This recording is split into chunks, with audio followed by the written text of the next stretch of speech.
welcome to my channel. For those of you who don't know me, my name is Kari, I have my tea, and I'm ready for today's chat. We're going to cover hair loss today, the potential causes, possible treatments, and unfortunately, my own personal story. This is a very hard and emotional topic for me, and I honestly debated for quite a long time whether or not it was something I even wanted to share. Hair loss is one of the most distressing, frustrating, depressing, and emotionally overwhelming thing to happen to a woman.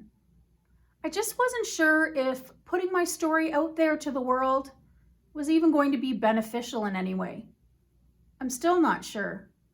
But I figure if telling my story connects with even one of you and helps you to feel a little less alone and a little more understood, then it's worth it to me. So, here's my story. My story actually started years and years ago when I was having my children. And all of you mummies out there know that pregnancy causes hair thinning.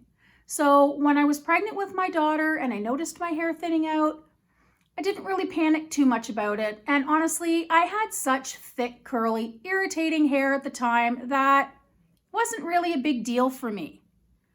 After she was born, it did come back. It wasn't the way it was before, but like I said, I had such a mass amount of hair, not really a big deal. Fast forward to my last pregnancy. When I was pregnant with my son, it was a completely different story. My hair was thinning badly, but once again, I tried not to panic. I thought, it's just going to come back after he's born. Well, he was 3 months old, and then 6 months old, and then a year old, and it didn't come back. It just stayed thin. Now I went to the doctors like any normal person would do. I had the iron checked and the thyroid and all the rest of it. There was no real explanation, so I figured it had to be maybe a hormonal thing. I tried, all of the classic things that everybody tries when their hair thins out, and nothing seemed to be helping. So at that point, like I said, I just resigned myself to the fact that this was the way my hair was going to be, and I still had hair. It was probably more noticeable to me than anybody else. So I just lived with it.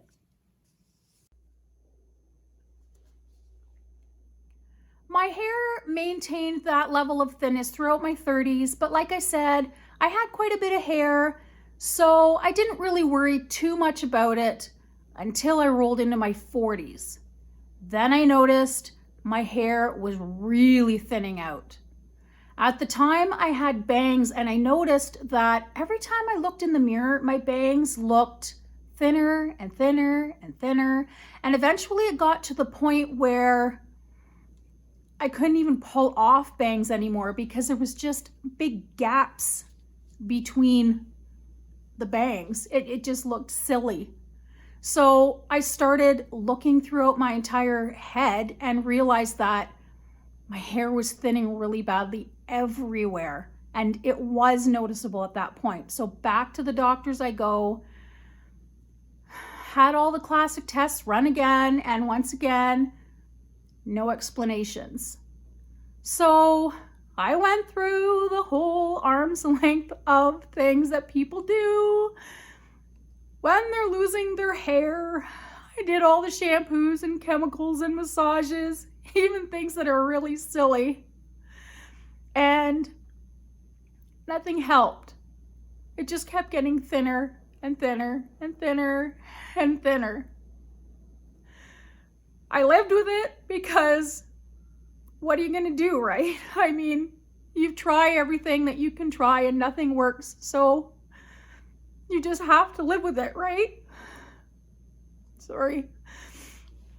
Now, I'm not generally a person who gives up. So I continued to use the special shampoos and conditioners and hair growth formulas and vitamins, and nothing was helping.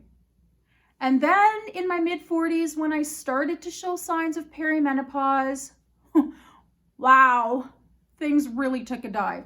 and my hair started to fall out very quickly. At that point, I didn't know what to do. I wasn't sure what I was going to try next. So I convinced myself to go to the wig shop. I can't even believe I'm saying this. I went to the wig shop, talked to the lady, very lovely person. She showed me around, showed me the wigs, looked at my hair and said, "I'm sorry, but your hair really is thin and I think you could benefit from a wig." That was really hard to hear, even though I knew she was right. I mean, I can see in the mirror. And guess what? I bought one. Yep, I have one. It's here. And I haven't worn it once. I don't want to. I guess I just haven't resigned myself to the fact that I'm balding. And I mean, you can see I'm balding. There's nothing here. I can't even have bangs anymore. It's just little wisps of hair now. I'm sorry. Anyway, I went to the doctor again, had all of my hormones and such tested to see if indeed this whole balding situation was hormonally related. And for me, the hormones came back. Yes, this is perimenopause.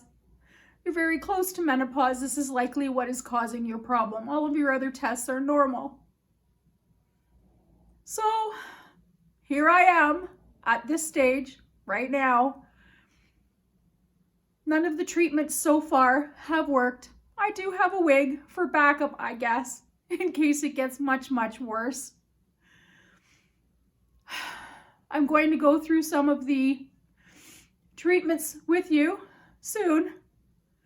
I hope that they will help some of you out there. I'm sure they probably do help some of you out there, but I'm sure there are also some of you, like me, where nothing so far has worked.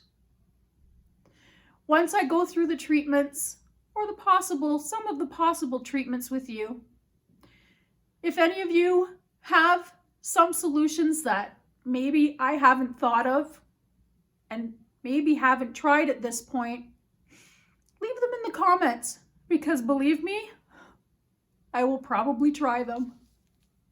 Well, that is my story, as depressing as it is. And for all of you women out there who can relate to what I just shared, let me just say, I'm really very sorry that you're having to go through this as well. And I get it. I understand what you're going through. Not all hair loss in women is hormonally related, as I mentioned earlier. So if you are experiencing hair loss and you haven't been to the doctor yet, I think it would be wise to go and just rule out medical causes such as thyroid or low ferritin. Issues with testosterone can cause your hair follicles to shrink. It can also cause all those lovely unwanted hairs that sprout up out of nowhere in places you don't really want them, such as your face. Now, you can go to the doctor and have your hormone levels checked, but it is possible to have your levels come back normal and still technically be in perimenopause. Now, let's chat about possible treatments. For hormonally related hair loss, it seems logical to just replace the hormones you've lost. That is a treatment, and a lot of women have much success with it. For other women, however, it's simply not an option for one reason or another.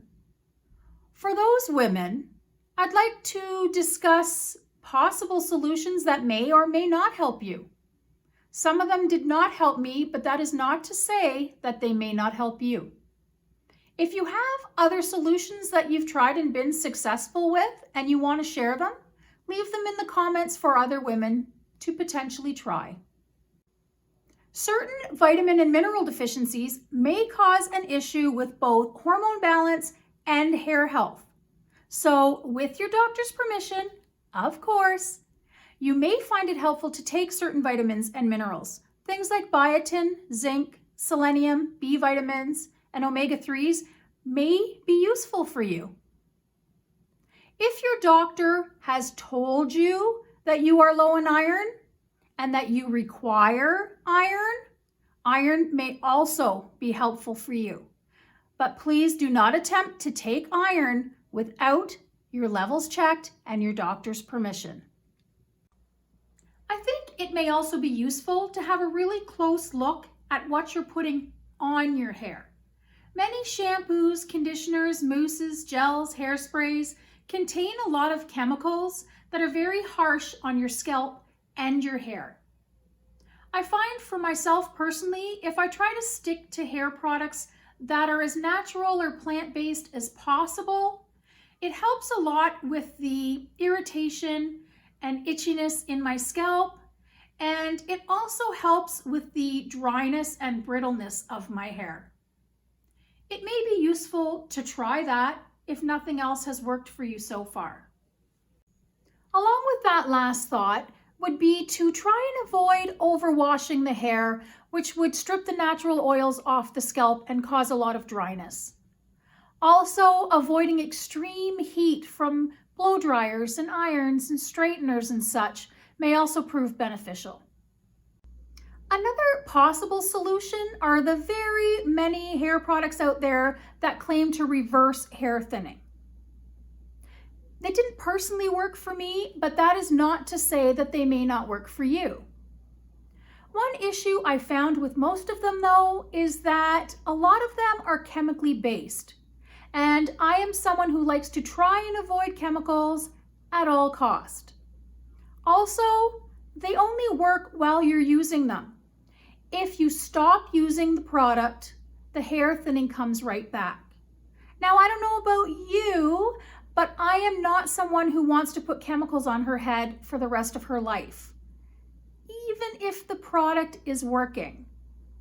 Now, there are some naturally based ones out there. I have tried one of those and found some mild success with it, but it was a very pricey option. So if you're someone like me who isn't fond of chemicals, but you still would like to try a hair growth product, look into the naturally based ones.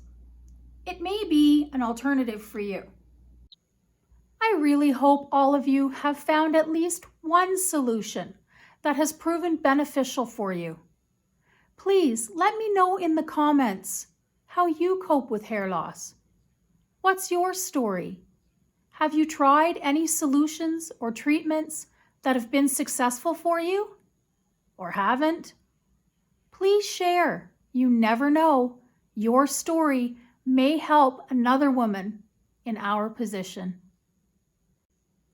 I really hope you all found some value in today's video, and I hope it helped you all in some way. Please remember to always try and live your best midlife, and I will see you in the next video. Bye for now.